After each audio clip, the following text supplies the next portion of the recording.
Hey, what's up, Dent coin holder? So today video is going to be very special and very urgent for all holders. The reason is that, my friend, to this day, especially all crypto market very badly fails down. So Dent coin is also one of them, my friend. This time you can see here all change occurs in negative. So why Dent coin is fails down, my friend? I told you everything in this video. So kindly don't skip any second of this video, because if you skip this, then you cannot understand to what's going on in upcoming days. They're moving up or they fails down. Let's see, my friends, to what's going on in upcoming days. Please like this video, subscribe this channel, and press bell icon for videos notification. Okay, my friends, come to the point. This time you can see here they're loading, but let's see, my friends. Yes, absolutely, they open it. So this time, if my friend, if you can see here, the last 7 days chart is already open on the screen, and here if you can see here the change occur is in positive. So this time you can see here, this is time they starting moving up. You can see here this time the highest point is the one line is touch highest point, my friend.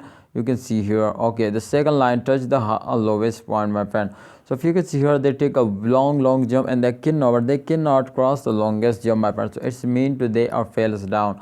You can see here this time, my friend, the price is this time 0.01170 US dollar. But I hope, my friends, the price is increased now in upcoming days. So kindly hold it, don't sell it, and wait for a good time. I hope they make you a millionaire. Thanks for watching. Allah Hafiz, take care.